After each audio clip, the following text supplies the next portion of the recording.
1300 hours Pakistan Standard Time. Assalamu alaikum. This is Radio Pakistan. The news read by Hassan Gilani. First, the headlines.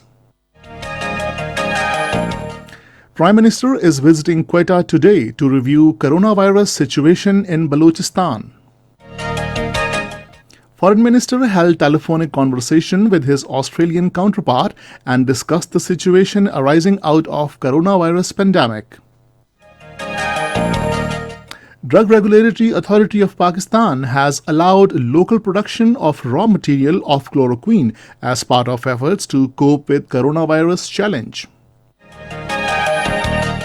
Pakistan has shot down an Indian quadcopter for violating airspace in Sank sector along the line of control. And now the news in detail. Prime Minister Imran Khan has left for Quetta on a day-long visit. He is accompanied by Federal Ministers Asad Umar and Zubaida Jalal. The Prime Minister will be briefed about the coronavirus situation in Balochistan and the steps taken to stem it besides the future course of action. The Governor and Chief Minister of Balochistan and members of Provincial Cabinet will also meet with the Prime Minister. The Prime Minister will also talk to the media. Foreign Minister Shah Mahmood Qureshi telephoned his Australian counterpart Mai Spain and discussed the situation arising out of global pandemic coronavirus and matters of mutual interest. The Foreign Minister apprised the Australian Foreign Minister about the steps taken by Pakistan to contain the spread of the contagion. Shah Mahmood Qureshi pointed out that the developing countries are facing difficulties due to limited economic resources to cope with the challenge. He said Prime Minister Imran Khan has suggested the restructuring of their loans so they could divert their resources to meet the challenge and save precious human lives. The Foreign Minister appreciated the steps taken by the Australian government for the well-being of Pakistani nationals, especially the students, at this critical juncture. Drawing attention towards the plight of innocent Kashmiri people, Shah Mahmood Qureshi said the Indian government has confined the people of occupied Jammu and Kashmir to their homes since 5th August last year. He said India is trying to change demography of the disputed territory, which is violation of all international laws, including the UN Security Council resolutions. Special Assistant on Health Services Dr. Zafar Mirza has said Drug Regulatory Authority of Pakistan has allowed the local production of raw material of chloroquine as part of efforts to cope with coronavirus challenge. In a statement today, he said DRAP has also permitted clinical trials of plasma therapy for coronavirus treatment. The Special Assistant said the drug regulatory body has allowed the clinical trials of locally manufactured ventilators.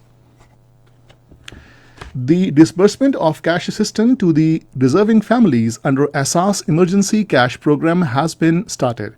In a tweet today, Special Assistant on Poverty Alleviation and Social Safety, Sania Nishtar said that in the first phase, disbursements are being made to Kafalat beneficiaries. She said special arrangements have been put in place at the disbursement points to avoid the spread of the pandemic. A meeting of Parliamentary Committee on Coronavirus is in progress at the Parliament House in Islamabad with Speaker National Assembly Asad Kaisar in the chair. It is discussing the situation arising out of coronavirus and the steps being taken to contain its spread. Advisor on Finance Dr. Abdul Hafiz Sheikh will brief the committee about the impact of coronavirus on the country's economy and the recovery plan. Pakistan has shot down an Indian quadcopter for violating airspace in Sank sector along the line of control. According to ISPR, the Indian quadcopter intruded 600 meters inside Pakistani territory for conducting surveillance. The ISPR said this blatant and provocative act was aggressively responded to by Pakistan Army troops by shooting down the Indian quadcopter. It said that such unwarranted acts by Indian Army are clear violation of established norms existing air agreement between the two countries and reflect Indian Army's consistent disregard to ceasefire understanding of 2003. A group of 37 Indian media unions from South Asia as well as global Media advocacy and freedom of expression organizations have called for an end to the ongoing communications blockade in Indian occupied Kashmir. And this is the end of the news. For more news and analysis, log on to our website radio.gov.pk and also watch live video streaming of our bulletins on the link facebook.com/Radio Pakistan News Official.